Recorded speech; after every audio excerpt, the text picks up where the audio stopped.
Assalamualaikum everyone. I hope you all are fine and fresh by the grace of Almighty Allah. तो आज की इस video में हम सीखेंगे बेसिक मल्टीप्लिकेशन। ठीक है, जब हमारे पास यहाँ पर सिंगल डिजिट हो तो किस तरह हम मल्टीप्लाई करेंगे, 2 डिजिट्स हों और 3 डिजिट्स हों तो हम किस तरह से वो मल्टीप्लिकेशन अपनी करेंगे।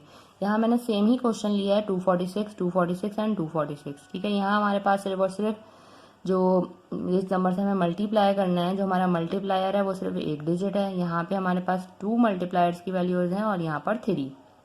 तो चलें स्टार्ट करते हैं अपनी वीडियो। यहाँ ये बिल्कुल बेसिक मल्टीप्लिकेशन की वैल्यू है, इसमें मैं आपको कोई टिप्स एंड ट्रिक नहीं बता रही हूँ। ये आपको बिल्कुल एक बेसिक वैल्यू बता रही हूँ जो आपको मालूम होनी चाहिए। ये स्पेशली उन बच्चों के लिए है जो फर्स्ट टाइम मल्टीप्लिकेशन करना सीखते हैं।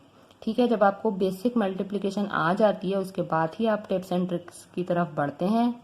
किसी भी चीज़ की बेस आपको मालूम होना बहुत ज़्यादा ज़रूरी होती है। तो चलें स्टार्ट करते हैं अपनी वीडियो। जब हमारे पास यहाँ पर सिर्फ और सिर्फ एक वैल्यू नज़र आ रही है हमें। ठीक है, सबसे पहले हम इसकी प्लेसेस भी लिख लेते हैं। आपको पता है 1 से स्टार्ट होती है, 1s, 10s एंड 100। ठीक है, यहाँ हमने क्या करना है, हमारे पास मल्टीप्लायर सिर्फ और सिर्फ एक ही है तो हमें क्या करना है कि इसको इन तीनों से मल्टीप्लाई कर देना है। 2 टाइम्स 6 इज 12। 12 का अपने यहाँ पे सिर्फ और सिर्फ 2 लिखना है। 1 जो है वो 4 के पास चला जाएगा कैरी। ठीक है, अब 2 टाइम 4 इज 8। 8 प्लस 1 9। तो 9 हम पूरा लिख देंगे क्योंकि 9 सिंगल डिजिट है, कोई कैरी नहीं जा रहा वहाँ पे। इसी तरह 2 टाइम 2 इज 4। 4 भी आपको पता है कि पूरा लिख देंगे, हमें यहाँ पे कोई कैरी देने के लिए है भी नहीं। और अगर 2 डिजिट्स होते तब भी हम उसे यहाँ पूरा लिखते क्योंकि हम आगे किसी को कैरी नहीं दे सकते थे क्योंकि हमारे पास आगे कोई डिजिट ही नहीं है। तो हमारा आंसर देखिए 492 कितनी जल्दी से आ चुका है। अब इसी तरह अगर हमारे पास यहाँ पे 2 वैल्यूज हैं, जैसे कि हमारे पास यहाँ 23 है, तो हम क्या करेंगे, सबसे पहले हम इसकी प्लेसेस लिखेंगे 1s, 10s एंड 100। ठीक है, ये हमारे पास 3 जो है 1s की वैल्यू है, तो सबसे पहले हम इस 3 को इन तीनों से 1 बाय 1 मल्टीप्लाई करेंगे। 3 टाइम्स 6 इज 18। 18 का हम यहाँ 18 पूरा नहीं लिखेंगे, सिर्फ और सिर्फ 8 लिखेंगे। 1 हमारे पास यहाँ कैरी चला जाएगा 4 के पास। 3 टाइम 4 इज 12। 12 प्लस 1 13। ठीक है, ये जो कैरी का 1 था ये भी हम प्लस करेंगे तो हो गया 13। 13 का सिर्फ और सिर्फ हम लिखेंगे 3। 1 हमारा चला जाएगा यहाँ कैरी। अब इस 3 को मल्टीप्लाई करना है 2 से, तो आपको पता है 3 टाइम 2 इज 6। 6 प्लस 1 7। 738 जब हमने 246 को 3 से मल्टीप्लाई किया। हमने 1s की वैल्यू से, देखिए 1s की लाइन आ रही है, 1s की वैल्यू से मल्टीप्लाई कर लिया। यहाँ हम लगा देंगे 0।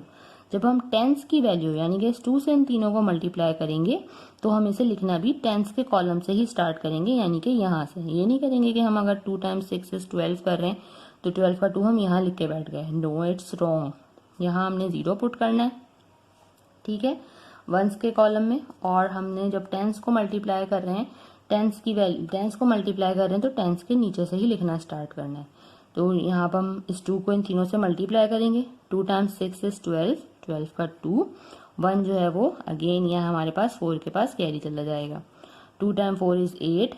8 प्लस 1 9। तो यहाँ आ जाएगा 9। ये याद रखेंगे कि डिजिट के नीचे हमें डिजिट लिखना है, आगे पीछे नहीं करना, वरना फिर जब हम इसे ऐड करेंगे तो हमारा आंसर सही नहीं आएगा। 2 टाइम 2 इज 4। ये वाला जो कैरी है ये 3 के साथ था, ये नहीं है कैरी। 2 टाइम 2 इज 4, सिर्फ सिंगल डिजिट आ रहा है हमारे पास, तो हम 4 ऐसे ही लिख देंगे। अब क्या करेंगे, अब हम कर लेंगे इनको प्लस। 8 प्लस 0 8। 3 प्लस 2 5। 7 प्लस 9 16 का 6। 1 ये हमारे पास कैरी चला गया है। 4 प्लस 1 5। ये देखिए हमारा आंसर जो है वो आ चुका है। अब इसी तरह अगर हमारे पास यहाँ 3 वैल्यूज हैं, ठीक है, ये मैंने आपको सिंगल डिजिट से किस तरह मल्टीप्लाई करते हैं ये भी बता दिया। जब 2 डिजिट्स होंगे तब किस तरह मल्टीप्लाई करेंगे, और जब हमारे पास 3 डिजिट्स होंगे बिल्कुल हम इसी तरह करेंगे। सबसे पहले इसकी प्लेसेस लिख देंगे 1s, 10s एंड 100। सबसे पहले हम 1s की वैल्यू को इन तीनों से मल्टीप्लाई करेंगे। 3 टाइम्स 6 इज 18। 18 का हमने यहाँ 8 लिखा। 1 हमारे पास यहाँ कैरी चला गया। 3 टाइम 4 इज 12। 12 प्लस 1 13। 13 का 3। 1 हमारे पास अगेन यहाँ कैरी चला गया। 3 टाइम 2 इज 6। 6 प्लस 1 7। ठीक है, हमने 1s की वैल्यू को सॉल्व कर लिया। तो 1s के नीचे हम यहाँ क्या कर देंगे, 0 पुट कर देंगे। अब हम इस टेंस की वैल्यू को इन तीनों से मल्टीप्लाई करेंगे और जब इनको मल्टीप्लाई करेंगे तो उसको लिखना भी कहाँ से स्टार्ट करेंगे, टेंस के कॉलम से, यानी कि यहाँ से। 4 टाइम्स 6 इज 24, 24 का 4, 2 हमारे पास यहाँ कैरी जाएगा। 4 टाइम 4 इज 16, 16 प्लस 2 18, 18 का 8, 1 हमारे पास यहाँ कैरी चला जाएगा दोबारा से। 4 टाइम 2 इज 8, 8 प्लस 1 9। बस ये याद रखना है आपने कि डिजिट के नीचे डिजिट आना चाहिए, वरना हम जब ऐड करेंगे तब हमारा आंसर सही नहीं आएगा। अच्छा जी, अब हमने 4 से इन तीनों को मल्टीप्लाई कर लिया। अब क्या करेंगे, अब जो हमारे पास यहाँ 100 की वैल्यू है उससे इन तीनों को मल्टीप्लाई करना है और उसे लिखना कहाँ से स्टार्ट करेंगे हम, उससे हम लिखना स्टार्ट करेंगे, देखिए वंस, ये वंस का कॉलम आ रहा है, टेंस का कॉलम आ रहा है और ये 100 का कॉलम आ रहा है, तो हम इसे लिखना भी यहाँ से स्टार्ट करेंगे। वंस के कॉलम में हम यहाँ 0 पुट कर देंगे, टेंस के कॉलम में भी हम यहाँ 0 पुट कर देंगे।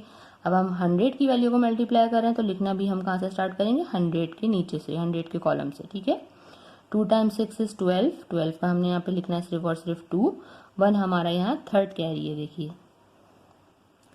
2 time 4 is 8, 8 plus 1 9 and 2 time 2 is 4, ठीक है। अब क्या करना है, हमें इन सबको कर लेना है प्लस। जल्दी जल्दी से हम इनको प्लस कर लेते हैं ताकि हमें अपना आंसर पता चल जाए। 8, 3 प्लस 4 7, यहाँ हमारे पास है 8 प्लस 2 10, 10 प्लस 7 17 का 7, 1 हमारा यहाँ कैरी चला जाएगा। 9 प्लस 1 10, 10 प्लस 9 19, 19 का 9, 1 हमारा यहाँ कैरी चला गया है और ये हो गया 4 प्लस 1 5। हमारा आंसर जो है वो आ चुका है। देखा आपने कितनी जल्दी से हमने बेसिक मल्टीप्लिकेशन जो है वो सीख ली है। आई होप कि वीडियो आपको अच्छे से समझ आई है। अगर ये वीडियो आपको पसंद आई है तो उसे लाइक और शेयर ज़रूर करें और मेरे चैनल को भी सब्सक्राइब करें। इंशाल्लाह बहुत जल्द मिलती हूँ आप सभी नेक्स्ट वीडियो में। अपना बहुत ख्याल रखिएगा। अल्लाह हाफिज़।